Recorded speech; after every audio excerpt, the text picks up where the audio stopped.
Warm greetings, ladies and gentlemen, boys and girls. Welcome to the next episode of Priya Jacobs' We for Victory, where we are trying to show ordinary people living extraordinary lives. ഒരുപാട് issues ഒക്കെ ഉള്ളപ്പം പകച്ചു പോകും ചില സമയം. എങ്ങനെ ഇതിൽ നിന്ന് പുറത്തു വരാൻ ഒക്കും എന്ന് നമ്മൾ പോലും ചിലപ്പം ചിന്തിച്ചു പോകും. അങ്ങനത്തെ സിറ്റുവേഷൻ ആർക്കും വരാം. നമ്മളൊക്കെ ഇപ്പം ഭയങ്കര സ്മാർട്ടായിട്ട് നടക്കുന്നു. ഞാനും ഒക്കെ എപ്പോഴും ഓർക്കും, വലിയ പ്രശ്നങ്ങളൊന്നുമില്ല, ഒക്കെ ഒരുമാതിരി ഭംഗിയായിട്ട് പോകുന്നു. അങ്ങനെയൊക്കെ ചിന്തിച്ചിരിക്കുമ്പോൾ ഇങ്ങനത്തെ ഒക്കെ ആൾക്കാരുടെ ലൈഫിലേക്ക് നമ്മൾ ഒന്ന് നോക്കുമ്പം എന്ത് പെട്ടെന്ന് ഒരു within the blink of an eye നമ്മൾ പറയത്തില്ലേ, അങ്ങനെ within the blink of an eye things just change. സ്മാർട്ടായിട്ട് നടക്കുകയും ഓടുകയും ഒക്കെ ചെയ്തുകൊണ്ടിരിക്കുന്ന ആൾക്കാർ പെട്ടെന്നൊരു സുപ്രഭാതത്തിൽ ബെഡ് റിഡനായി പോകുന്നു.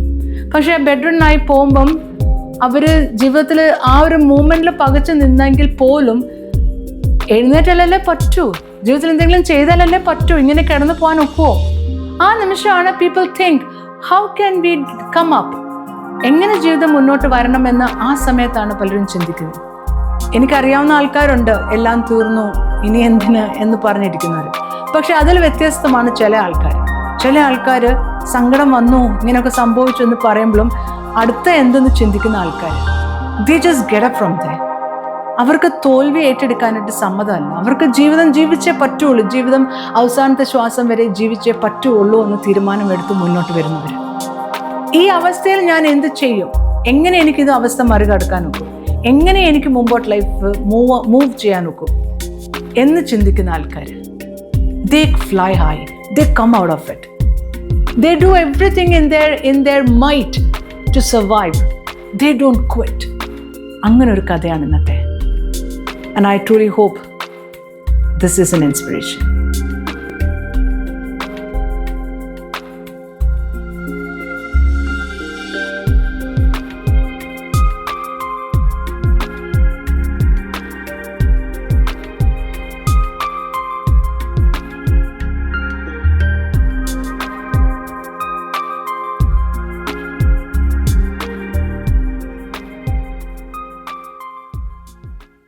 ഹായ്, എൻ്റെ പേര് പ്രശാന്ത്.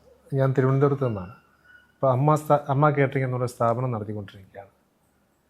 ഞാനും അമ്മയും വൈഫും ചേർന്ന് പൊതിച്ചോർ എന്ന് പറയുന്ന വേറൊരു സ്ഥാപനം കൂടിയുണ്ട്. ഡെയിലി പൊതിച്ചോറിൻ്റെ ഓർഡർ എടുത്ത് പല സ്ഥലത്ത് എത്തിച്ചു കൊടുക്കുന്നുണ്ട്. അല്ലാതെ ഞങ്ങൾക്ക് 2 ഔട്ട്ലെറ്റ് കൂടിയുണ്ട്. 2006 ഒരു ആക്സിഡൻറ്റിലാണ് ഞാൻ വീൽ ചെയറിലാണ്.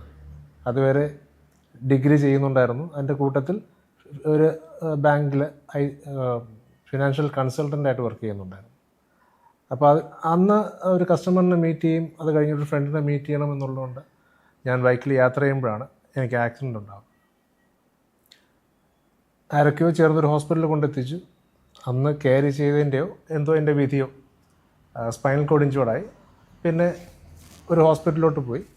ആ ഹോസ്പിറ്റലിൽ പറഞ്ഞ കുറച്ച് ക്രിട്ടിക്കലാണ്, നമുക്കത് എന്തെങ്കിലും ശ്രമിച്ചു നോക്കാമെന്ന് പറഞ്ഞു. ബൈ ചാൻസ് എന്തോ കാരണത്താൽ ആ ഹോസ്പിറ്റലിൽ നിന്ന് വേറൊരു ഹോസ്പിറ്റലിലേക്ക് ഷിഫ്റ്റ് ചെയ്തു. അന്ന് ഹോസ്പിറ്റലിലെ ഡോക്ടർ ICU ബെഡിൽ വന്നിട്ട് എന്നോട് പറഞ്ഞു, ഒരു 6 മാസത്തെ ഗ്യാപ്പുണ്ട്, അതുവരെ നടക്കാൻ പറ്റില്ല, അത് കഴിഞ്ഞെല്ലാം ശരിയാവും. ആ ഒരു കോൺഫിഡൻസ് മനസ്സിലുണ്ടായിരുന്നു. എങ്കിലും ഗ്രാജുവലി ഞാൻ മനസ്സിലാക്കി, ഇനി നടക്കാൻ പറ്റില്ല, ചിലപ്പോൾ ഇങ്ങനെയൊക്കെ തന്നെ ആയിരിക്കാം, അല്ലെങ്കിൽ എന്തെങ്കിലുമൊക്കെ പുതിയ റിസർച്ച് ഉണ്ടാവും, അപ്പോഴൊക്കെ എന്തെങ്കിലും ചെയ്യാം, അങ്ങനെയൊക്കെ ആയിരുന്നു. കുറച്ച് നാളെ കഴിഞ്ഞു. വിഷമമില്ലാണ്ടിരിക്കില്ല, വിഷമമുണ്ട്. പക്ഷേ അത്രയും അങ്ങോട്ട് എന്നെ അഫക്റ്റ് ചെയ്തില്ല ആ സമയത്തൊന്നും. പെട്ടെന്ന് തന്നെ എനിക്ക് എന്തെങ്കിലും ചെയ്യണം, ഒരു വരുമാനം വേണമെന്ന് അപ്പോഴെന്നെ തോന്നി. ആദ്യം ഞാൻ കല്യാണം ആൽബത്തിൻ്റെ കമ്മീഷൻ ഏജൻറ്റ് ആ രീതിയിൽ വർക്ക് ചെയ്യാൻ തുടങ്ങി, ബിസിനസ് ചെയ്യാൻ തുടങ്ങി. സ്റ്റേജ് ഡെക്കറേഷൻ, ഫുഡ് അറേഞ്ച് ചെയ്ത് കൊടുക്കുക, എല്ലാം കോർഡിനേറ്ററായിട്ട് മാത്രം ഞാൻ ആദ്യം വർക്ക് ചെയ്തു. പിന്നെ അതിലെ കുറച്ച് ബുദ്ധിമുട്ടുകൾ വന്നു തുടങ്ങിയപ്പോൾ കേറ്ററിംഗ് സ്വന്തമായിട്ട് നടത്താം എന്ന് ഞാൻ തീരുമാനിച്ചു.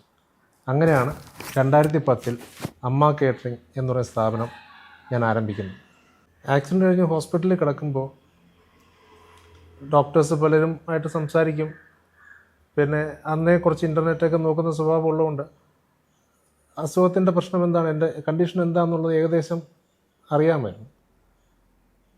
പിന്നെ ഫിസിയോതെറാപ്പി അങ്ങനെയുള്ള കാര്യങ്ങളൊക്കെ നടക്കുന്നുണ്ടായിരുന്നു. എങ്കിലും പിന്നെ എൻ്റെ റിപ്പോർട്ട്സ് പല ഹോസ്പിറ്റൽസും പോയി. അവരെല്ലാം സെയിം തന്നെയാണ് പറഞ്ഞത്. ഇപ്പോൾ ചെയ്തിരിക്കുന്നത് എന്താണോ അത് തന്നെയാണ് ഏറ്റവും നന്നായി ചെയ്തിരിക്കുന്നത്. ഇതിൽ കൂടുതൽ അവർക്കൊന്നും ചെയ്യാനില്ല എന്ന് പറഞ്ഞിട്ടുണ്ടായിരുന്നു. പിന്നെ 2 മാസത്തുള്ള ഹോസ്പിറ്റൽ സ്റ്റേ, ഫിസിയോതെറാപ്പി അങ്ങനെയൊക്കെ ഉണ്ടായിരുന്നു. അപ്പോൾ ഇത്രയും നാൾ ഹോസ്പിറ്റലിൽ കിടക്കുമ്പോൾ തന്നെ നമ്മൾ ശുശ്രൂഷിക്കാൻ സിസ്റ്റേഴ്സ് ഉണ്ട്, നമ്മളെ കാര്യങ്ങളെല്ലാം നോക്കുന്നുണ്ട്, നമ്മളൊന്നും അറിയുന്നില്ല. അപ്പോൾ നമ്മളൊരു കംഫോർട്ട് സോണിലേക്ക് പോവുക. അപ്പോൾ ആ സിറ്റുവേഷനിൽ നിന്ന് മാറാൻ വേണ്ടി ഡോക്ടർ തന്നെയാണ് എൻ്റെ റിലേറ്റീവ്സിനോട് പറഞ്ഞത്, ഇനിയും അങ്ങനെ കണ്ടിന്യൂ ചെയ്ത് പോവുകയാണെങ്കിൽ അവൻ്റെ വീട്ടിൽ ചെന്നാൽ അത് അക്സെപ്റ്റ് ചെയ്യാൻ ബുദ്ധിമുട്ട് വരും, അവൻ്റെ ഡിസ്ചാർജ് ചെയ്യുന്നതായിരിക്കും നല്ലത്. ഡിസ്ചാർജ് വാങ്ങി വീട്ടിൽ വന്നു, ആദ്യമായിട്ട് വീൽ ചെയറിലിരിക്കുന്നു. അങ്ങനെയൊക്കെ ഒരു സിറ്റുവേഷൻ ആദ്യമൊക്കെ ഒരു ബുദ്ധിമുട്ടൊക്കെ തന്നെ ആയിരുന്നു. പലപ്പോഴും നമുക്ക് എന്ത് ചെയ്യണം എന്നറിയാത്തൊരു സിറ്റുവേഷൻ വന്നപ്പോൾ ഫ്രണ്ട്സും എൻ്റെ ഫാമിലിയും റിലേറ്റീവ്സും ഒക്കെ നന്നായിട്ട് എന്നെ സപ്പോർട്ട് ചെയ്യും. ഒരു പക്ഷേ അതുകൊണ്ടൊക്കെ തന്നെ ആയിരിക്കണം എനിക്ക് ഇന്ന് ഈ രീതിയിൽ ചിന്തിച്ച് മുന്നോട്ട് വരാനായിട്ട് പറ്റിയത്. പക്ഷെ ഒന്നും അത്ര ഈസി അല്ലായിരുന്നു. വൈഫിന് ഞാൻ ഈ ദീപ്തിയെ ഞാൻ കാണുന്നത് ഹോസ്പിറ്റലിൽ വെച്ച് തന്നെയാണ്.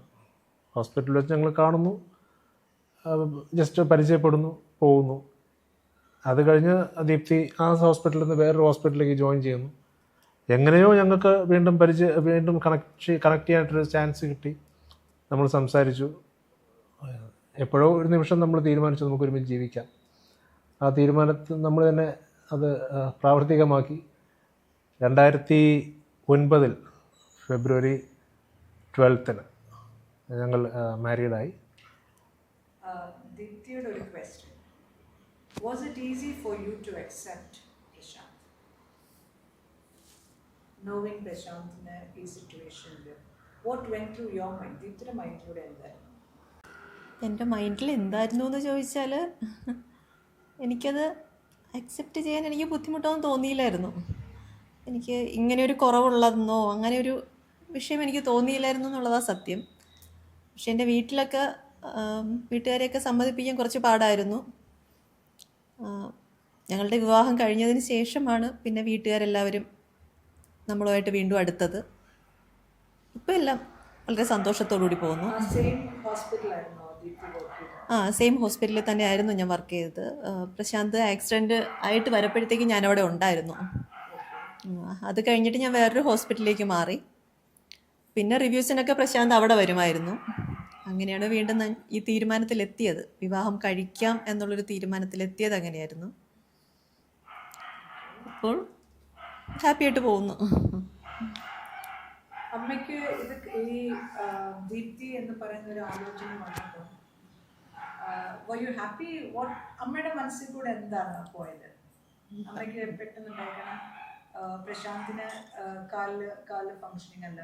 അപ്പോൾ അമ്മയ്ക്ക് എന്താണ് പെട്ടെന്ന് തോന്നുന്നത്? മോളെ വിളിച്ചിട്ട് ഞാൻ പറഞ്ഞു, വേണ്ട, കുറച്ചുകൂടി ആലോചിക്ക്, വേണ്ട, ഇപ്പോഴത്തെ ആവേശത്തിൽ പറയുന്നതാണ്, കുറച്ചുകൂടെ കഴിയുമ്പോൾ മോൾക്ക് ബുദ്ധിമുട്ടായിട്ട് തോന്നും, അപ്പോൾ ഇല്ല, അങ്ങനെ ഒരു ജീവിതം ഉണ്ടെന്നുണ്ടെങ്കിൽ പ്രശാന്തമായിട്ടേ ഉള്ളൂ എന്ന് പറഞ്ഞു.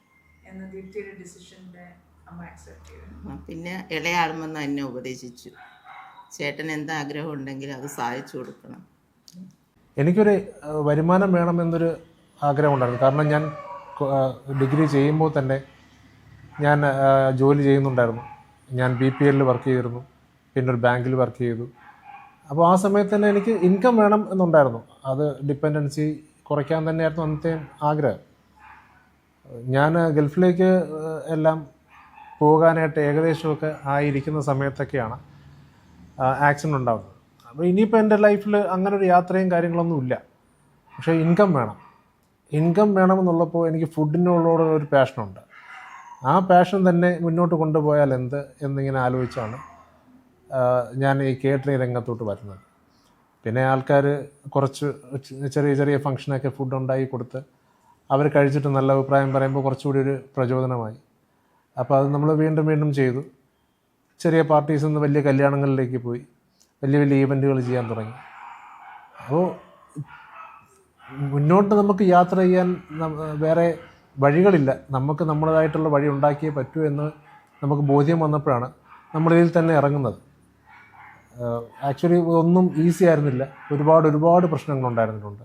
നമ്മൾ ഈ ഫീൽഡ് ഇറങ്ങുമ്പോൾ നമുക്ക് ജോലിക്കാരുടെ പ്രശ്നം, അല്ലെങ്കിൽ സമയത്തെല്ലാം ചെയ്യുന്നതിൻ്റെ പ്രശ്നം, ജോലിക്കാർ വരാതിരിക്കുന്ന പ്രശ്നം, ഒരുപാട് ഇഷ്യൂസുണ്ട്. ഫിനാൻഷ്യൽ ഇഷ്യൂസ് അത് നമ്മൾ ഈ എക്സ്പ്ലെയിൻ ചെയ്യാൻ പറ്റുന്നതിൻ്റെ എത്രയോ മുകളിലൊക്കെ ആയിരുന്നു. ആ സമയത്തൊക്കെ ചിലപ്പോൾ നമുക്ക് തോന്നും മരിക്കണമെന്നൊക്കെ തോന്നും. പക്ഷേ ഒരു പേടിച്ച് മരിച്ചു പോയി എന്നുള്ള ഒരു പേരിൽ കേൾക്കാൻ താല്പര്യം ഇല്ലായിരുന്നു. അപ്പോൾ അതുകൊണ്ട് തന്നെ എന്തായാലും നമ്മൾ മരിക്കും, ആ മരിക്കുന്നത് കുറച്ച് പ്രൗഡായിട്ട് തന്നെ മരിച്ചോട്ടെ എന്ന് തന്നെ ആ സമയത്ത് തീരുമാനിച്ചു. ആൾക്കാർ നമ്മളെക്കുറിച്ച് അയ്യോ കഷ്ടം, അവൻ പേടിച്ച് ആത്മഹത്യ ചെയ്തെന്നോ അങ്ങനെയൊക്കെ പറയുന്നത് കേൾക്കാനും ഇഷ്ടമല്ലായിരുന്നു. അതുകൊണ്ട് നമുക്ക് പ്രത്യേകിച്ച് ഒരു ഗുണവുമില്ല. മാക്സിമം ജീവിക്കുന്നിടത്തോളം ഫൈറ്റ് ചെയ്ത് ജീവിക്കുക, നമുക്ക് എത്താൻ പറ്റുന്ന സ്ഥലം വരെ എത്താൻ നോക്കുക, അതൊക്കെ തന്നെയായിരുന്നു. എത്ര നാൾ നമുക്ക് ആൾക്കാരെ ഹെൽപ്പിലും സപ്പോർട്ടിലും അല്ലെങ്കിൽ കടം വാങ്ങിയൊക്കെ ജീവിക്കാൻ പറ്റും എന്നുള്ളതൊക്കെ ഒരു വിഷയം തന്നെയാണ്. ഇഷ്ടംപോലെ കടം വാങ്ങിച്ചിട്ടുണ്ട്, ഇഷ്ടംപോലെ ഫ്രണ്ട്സ് എന്നെ ഈ കടം തന്ന് സഹായിച്ചിട്ടുണ്ട്, കുറേയധികം നാണക്കേടുകൾ ഉണ്ടായിട്ടുണ്ട്. ഇതെല്ലാം നമ്മൾ ഒരു സമയത്ത് തോന്നും, ഞാൻ എന്തിനാ ഇങ്ങനെ ഇത്രയും നാണം കെട്ടൊക്കെ ജീവിക്കുന്നതെന്നൊക്കെ തോന്നും. എന്നാലും നമുക്ക് വീണ്ടും നമ്മൾ ചിന്തിക്കും, ഓക്കെ അതൊക്കെ ടെമ്പററിയാണ്, നമുക്ക് മുന്നോട്ട് പോയേ പറ്റൂ എന്ന് വിചാരിച്ച് നമ്മൾ മുന്നോട്ട് തന്നെ യാത്ര ചെയ്തുകൊണ്ടേയിരുന്നു. ജീവിതത്തിൽ ഒരുപാട് സ്ട്രഗിൾസ് ഉണ്ടാവും, വളരെ കഷ്ടപ്പെട്ട സിറ്റുവേഷൻസ് ഉണ്ടാവും. ആ സിറ്റുവേഷൻസിൽ നമ്മളെ സപ്പോർട്ട് ചെയ്യാൻ ആരെങ്കിലും ഉണ്ടെങ്കിലും ഇല്ലെങ്കിലും നമ്മൾ ഒരു നിമിഷം ചിന്തിച്ച് പോസിറ്റീവായിട്ടുള്ള ഒരു ഡിസിഷൻ തന്നെ എടുത്ത് നമ്മൾ മുന്നോട്ട് പോവുക. ഒരിക്കലും നമ്മളൊരു ഡിസിഷൻ എടുക്കുമ്പോൾ ആ ഒരു ടെൻഷനിലോ അല്ലെങ്കിൽ ആ ഒരു വെപ്രാളത്തിലോ ഒരു ഡിസിഷൻ എടുത്ത് പോകരുത്. കുറച്ച് ചിന്തിക്കുക, കാമായിരിക്കുക. അപ്പോൾ നമുക്ക് നല്ലൊരു പോസിറ്റീവായിട്ട് നമുക്ക് ഒരവസ്ഥ വരും.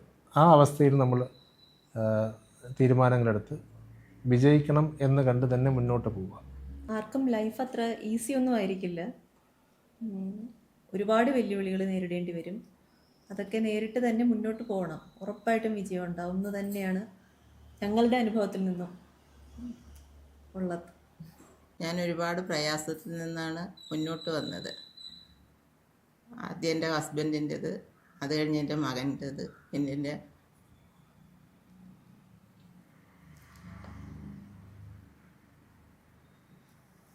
മരുമകൾ വന്നതിന് ശേഷമുണ്ട് ഞാൻ സന്തോഷം എന്തെന്ന് അറിയുന്നത്, ഞങ്ങളെ വീട് ഉണർന്നത്.